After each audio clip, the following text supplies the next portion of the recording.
Bună ziua! Am citit ieri comentariile dumneavoastră la video ce l-am postat cu felul de mâncare care l-am făcut ieri.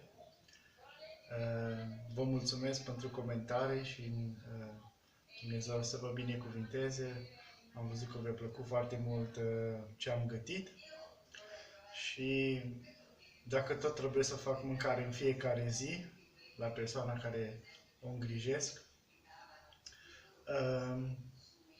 m-am gândit să filmez și astăzi. Am zis că poate folosește la cineva și pentru mine e o ocupație care îmi trece altcumva timpul. Astăzi m-am gândit să fac un ghiveci, dar în felul meu cum îl fac eu, un pic diferit față de maică mea, cu cartofi pireu și cu carne tot de vită, dar prăjită. Ok, o să vă arăt în detaliu fiecare etapă cum o fac eu.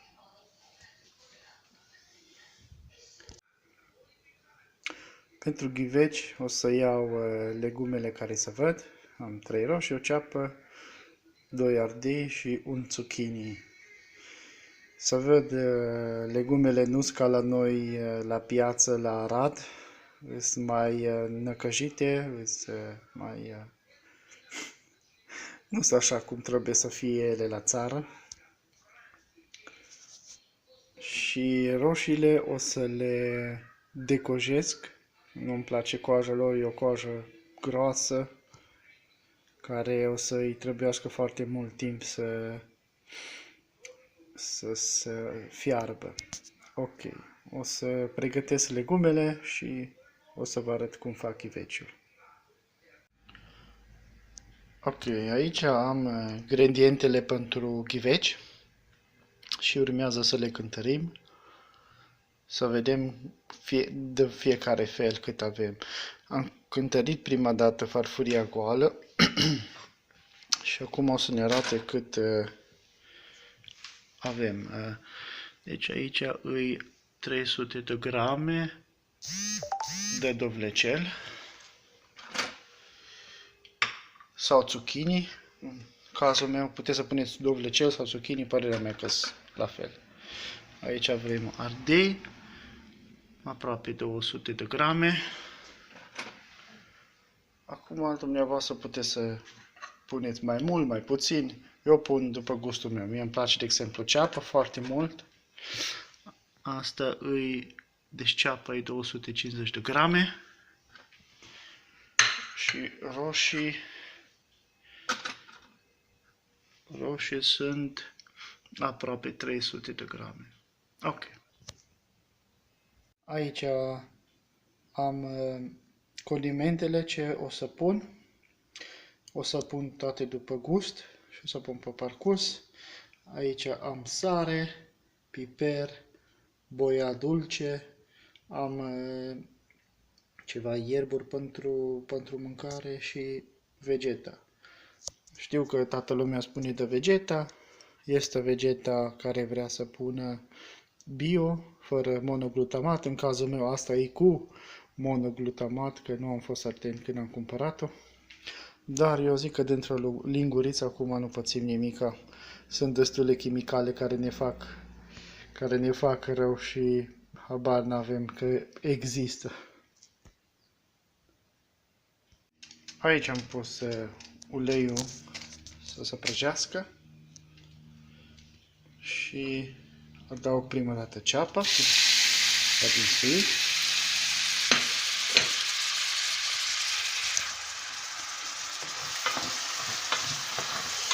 Îmi lipsește nevastă mea Angie să mă filmeze.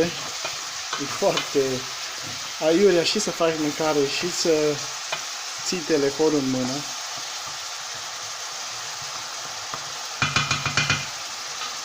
Lăsăm ceapa să se prăjească puțin, adică să se dinstuie, nu prăjită.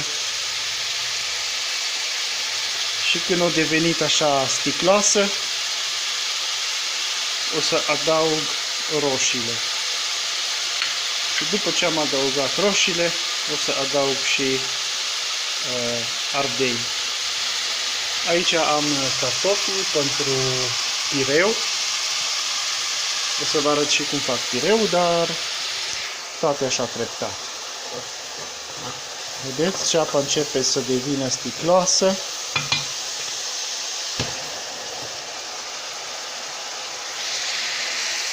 Așa încet.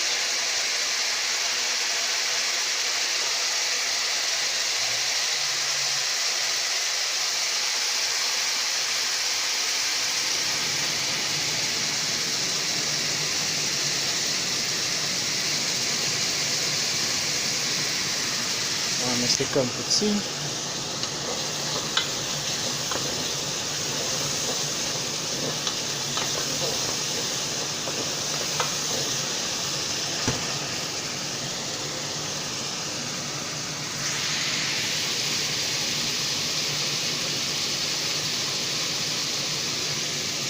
Și acum liniștit putem să adăugăm roșiile.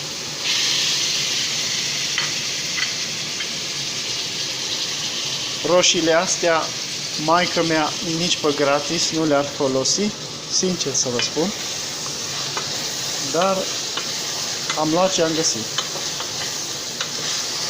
Noi la noi în România nu știm ce binecuvântați suntem cu pământul care îl avem și cu legumele care le avem de la țăranii noștri de pe piață. Aici ar costa poate de 3 ori munca unui țăran care ar aduce produse pe piață. Nu știm să apreciem câteodată ce avem noi acasă. Păcat.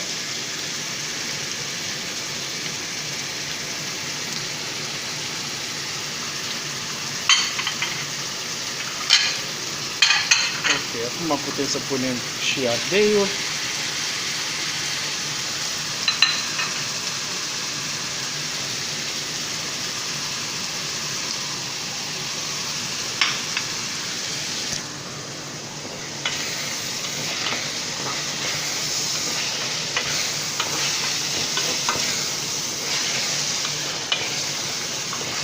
Și când e aproape tot gata, atunci o să pun și zucchini, fiindcă zucchini e foarte moale la consistență și dacă îl punem de acum o să devină foarte, foarte moale. Mie îmi place să-l simt puțin în gură, mai tare, nu-mi place să fie chiar moale. Așa, mă vedeți că roșiile și ceapa și tot lasă puțină apă, mai lăsăm așa un pic să se disfie tot și o să adaug puțină apă ca să aibă timp legumele să fiarbă.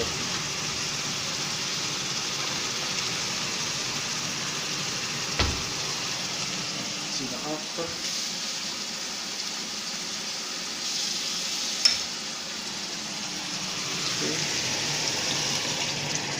Așa. Lăsăm puțin focul mai jos.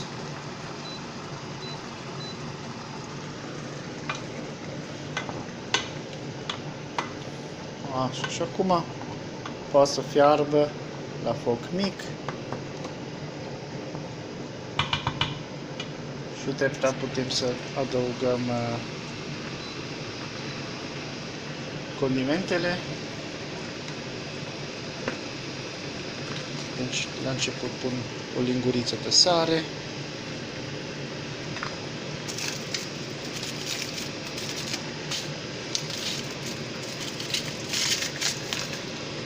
Și o linguriță de vegeta. Așa. Punem piper.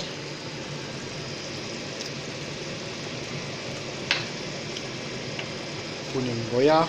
Boiaua îmi place foarte mult în mâncare, de culoare frumoasă și de gust.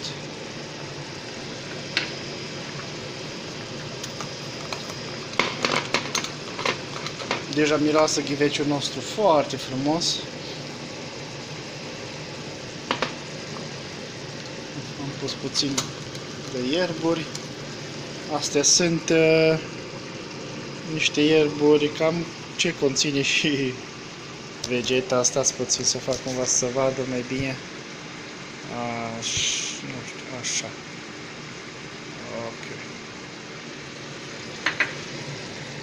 Amestecăm.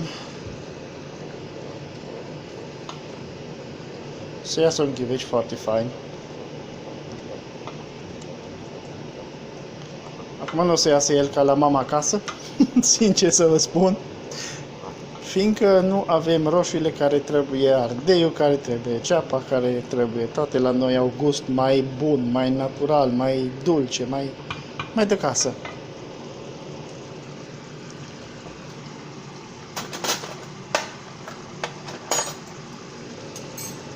Trebuie un pic redus.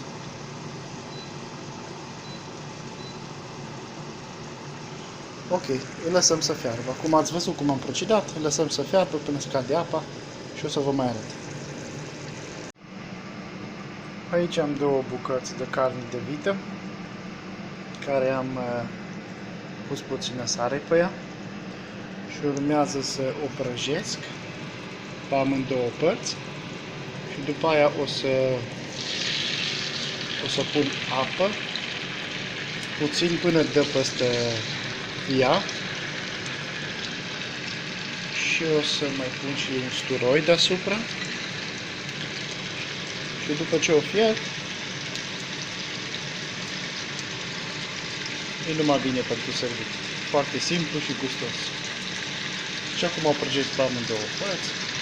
Ghiveciul nostru fierbe așa încet. Mai trebuie să scadă apa și să fiarbă legumele.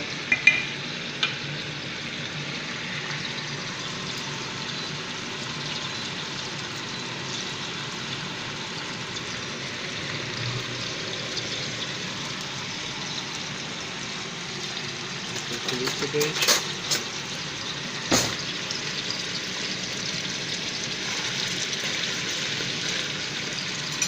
Lăsăm să se prăjească bine și după ce s-o prăjit pe amândouă părți, o să pun usturoi și apă și lasă fiarbă la foc mic.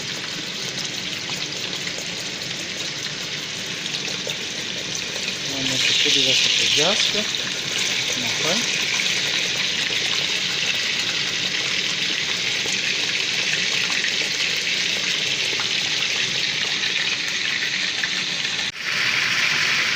Am întors carnea pe partea cealaltă. Acum o să pun apă și usturoi.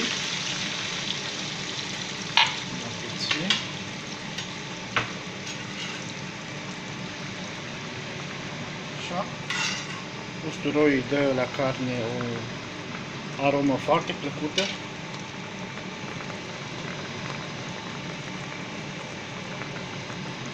Așa, și acum mai pun un pic de sare în apă, că n-am pus numai pe carne. Puteți să puneți și piper, dar eu nu pun peste carne. Peste carnea asta nu pun piper. Ok, și lăsăm să fiarbă la foc mic.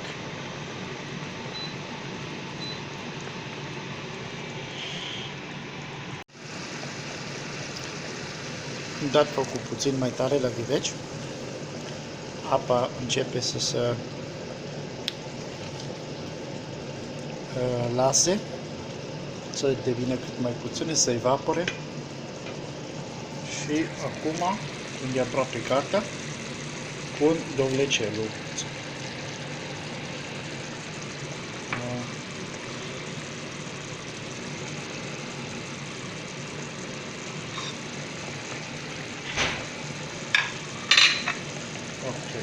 Amestecăm și lăsăm să fiarbă.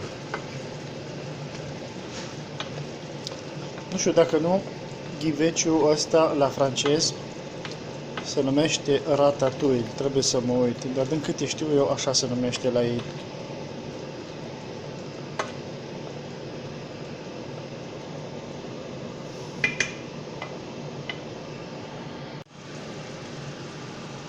Ghiveciul nostru mai un pic e gata. Vedeți, apa a scăzut. Când o fiert zucchini, care l-am pus ultimul, e gata și ghiveci. Mai trebuie vreo 5 minute să fiarbă la foc mic. Gustul e super. Aici am cartofii pireu. I-am strecurat. Am pus un pic de sare, un pic de ulei și foarte puțin, o bucată mică de unt. Nu știu să zic cât e, 10-20 de grame. Urmează să-i bat și e gata pireu. Deci apa a scăzut după carne, carnea au fiert și acum mai lăsăm vreo 5 minute până prinde un pic de culoare și e foarte bun.